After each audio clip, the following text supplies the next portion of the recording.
Ni Bieri Yegla, written and illustrated by Connor Hayes. They all swore they could hear someone saying, Alala, Alala, but there was no one near. It was midnight, a full moon shining brightly in the dark sky. It was silent, the only sound being the crickets chirping. Connor and Justin were riding bikes with their friend, Gerald. Connor likes to explore abandoned places, and this one was special. It was the old Alala doll factory. Are you sure we are going the right way? Gerald said.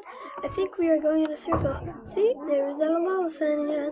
Connor was leading the search for the factory. Of course there are. We're looking for the factory. We're not far away either, Connor replied. He didn't want to look stupid. No, Connor, I think Luke is right, Justin told the group. Now that I think about it, I guess you're right, Connor said, realizing how crazy it was that he didn't recognize that.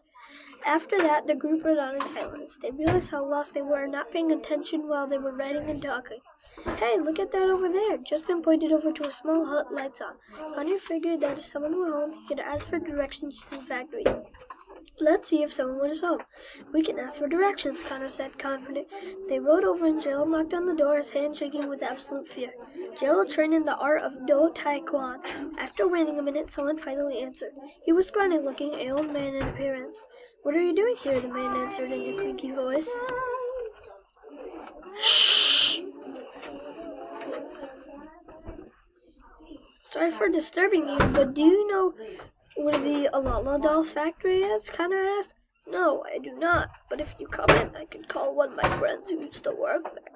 The man answers. Sure, as much help as we can get, Connor replied.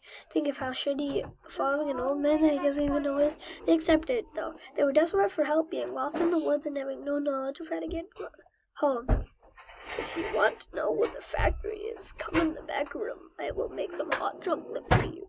By the way, my name is Harold Alstein, the man said, grimacing. The old man walked away into the back room. The creaky floorboards made every step sound like someone was screaming bloody murder. The fire, lit in a vibrant orange, crackled throughout the room. Dude, this is really shady, Connor whispered into his friend's ears. I go in first. If you hear anything that you might think is bad, run to the back. Okay, Gerald said to us. We could tell that he was thinking in his mind, which was, don't go, but he knew that he had to if they wanted to at least not die in the woods. He slowly stepped into the room. What he saw, well, he really thought that the man who lived here actually was a psycho man after all. Whoa, Gerald said. Inside the room there were posters and newspaper clips about some sort of chainsaw killer. He looked around the room and saw one of the papers ripped in half. Gerald walked up to read the headline news. Apparently, a crazy killer who holds a chainsaw is on the loose. Harold Alstein, the killer, escaped the NYPD's insane asylum just days ago. They say he is armed and dangerous, so be careful. Here is a picture of this man. Gerald read aloud. It was weird to have a paper about a psycho killer. The paper was ripped off after the arrow, so we did not know what the man looked like. Gerald inspected the room a little more, finding out that the table had a small storage area. Gerald was reluctant to opening it, but he needed to know what was inside. When he opened it, he finally realized what kind of trap he had been tricked into. Inside the little cabinet sat an old rusty chainsaw and a picture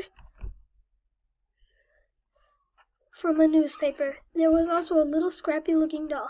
Gerald read the name tag, Alala doll, a toy for all ages. Gerald looked at the picture and the caption and realized that it was the same man who they were greeted by at the door.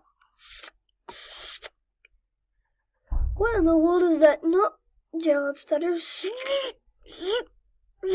The room's light shut off. Gosh dang it, he muttered. Don't say anything, said a mysterious voice. Who are you? Gerald said, his voice cracking. I said don't speak. Gerald felt a sharp pain in his shoulder as he got kicked to the ground. Gerald started to hyperventilate. Please, don't hurt me, Gerald managed to say. Oh, this won't hurt a bit, 'cause you will already be dead, yelled the voice. Screamed the bloody chainsaw.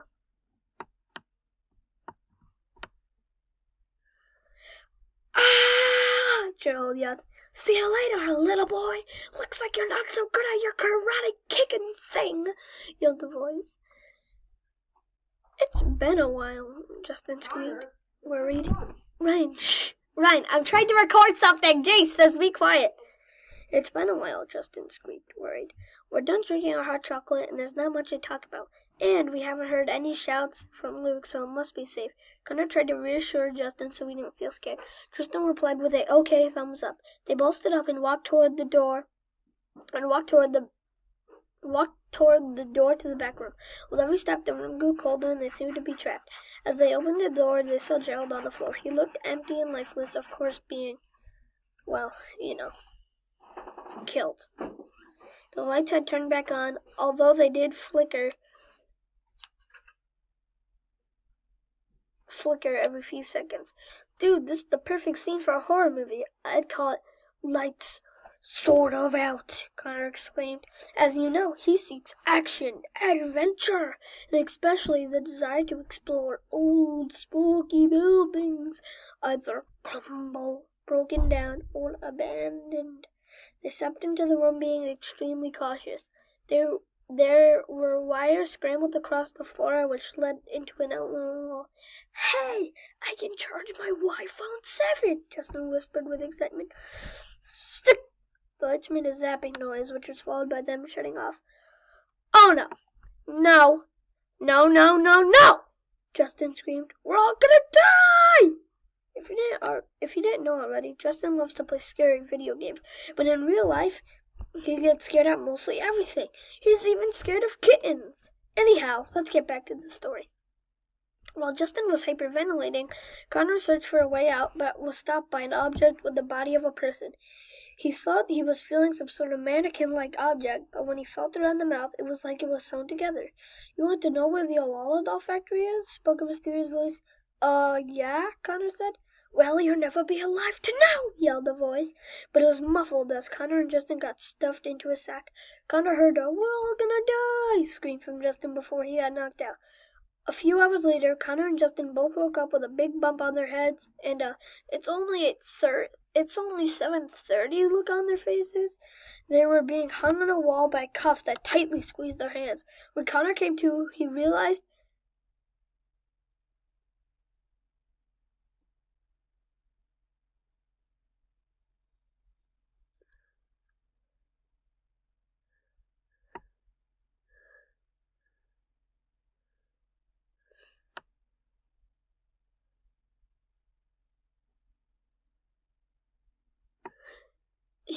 that the man that trapped them was Alstein. I'll be right back. Stay put, said Alstein. As he walked out of the room, Connor noticed a bulletin board of string.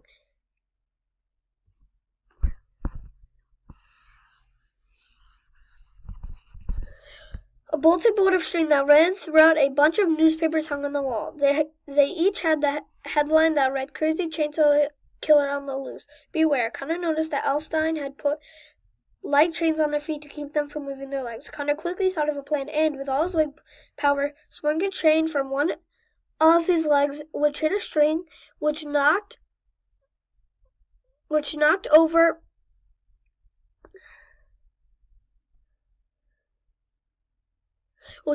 a stack of books on the table, which fell off and hit open the door, which broke off because of how old it was and how much force was being put on it. With Connor's other foot, he swung up his leg, which hit one of the cuffs holding Justin up. As Connor swung for the other one, Justin dodged and it hit the cuff, which made Justin free. Justin quickly took off the chains on his feet and released Connor. As they were going to leave, Connor grabbed a map and Justin grabbed a bat as they both darted out of the door, happy that they escaped. Thanks, bro, Justin told Connor as they bolted to a safe hiding spot. As Connor read the map, Justin posed with the bat. Hey, dude, where's Gerald? Justin asked. Oh, you didn't see, Connor said, looking down. Didn't see what? Justin replied with suspicion. Gerald is, he is, passed. Alstein got him. I read the papers on the wall when we first walked in. I realized that Alstein's first name was Harold, and he was a crazy chainsaw killer that escaped prison, Connor told him, sounding sad. Oh, well, where's the factory? Justin asked.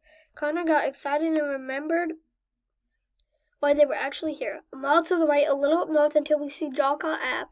Then we cut through there, and to the right should be where the factory is. If map is correct," Connor said. He sounded firm and ready to face anything. "Well, let's not just sit around and wait. We have a factory to explore," Justin said, encouraging Connor even more. "Yeah," the two said, high-fiving. After a few minutes of searching, the boys found their bikes and went off. When they arrived, the place was run down and old-looking. They scurried inside looking for things to do. There was not much except for one little cabinet. Connor opened it up, and inside he found a vintage Alala doll, which was priced at around $1,500. Connor couldn't believe his luck as he searched around more and found a 120 Alala bright pink rideable bike for young girls, not his age, obviously. They were going to leave when Connor noticed that the doll he had was special. It was one of the only dolls of its kind, with only 3 in the world. It had a black triangle on the back of its shirt. It was priced for around $150,000. As they were leaving, they heard footsteps in the factory. They ran back in, seeing nothing. They were about to step out again when there was a loud clink in the factory. This time a door was opened slightly with a bright light shining through it. The two boys walked slowly towards the door. When he opened it, inside a bright gold chair sat Alstein. Next to him sat Gerald. His eyes were lit up by a bright red. Come in, Alstein said. They walked into the room, making sure that they weren't being tricked again. "Stand in the center, please," said Alstein, acting calm. When they stood in the center, Alstein yelled, "Glues, futos, minhas, centre," which glued Connor's and Justin's feet to the ground. They tried to move, but they were unable to. "I see you have found my doll," Alstein said. "This is my doll!" yelled back Connor. "Silence!" screamed Alstein. "I am not just some crazy old chainsaw killer man. I am the creator of the Alala doll. When I was young, I always played with dolls, and I acted like I owned my own world. I was the controller." Connor thought that he was crazy. He almost laughed at how he said he loved to play with dolls, but he forced himself to be quiet. Es fidel liom et tergem despochat anam egos ver echa estetseto. Gerald's eyes seemed to grow more white as Alstein said the reference more. When he was done speaking, an extremely harsh light exploded throughout the room. After the light faded, Gerald looked lifeless, and the doll that Connor was holding eyes turned a bright red. "As you can see, I have power. My name is not Harold Alstein. It is Hades, the ruler of the underworld," Alstein yelled. The doll jumped out of Connor's hands and turned to face Jonathan. With a creaky voice, the doll yelled, "Don't be scared. Be scared!" And the only thing they saw was Alstein's deathly stare before the doll attacked them. "Connor!" yelled Justin. "Justin!" yelled Connor. This was probably the last time they would see light again. But only a few hours later, Alstein teleported them back to their home and banned them from ever coming back to the factory. The end.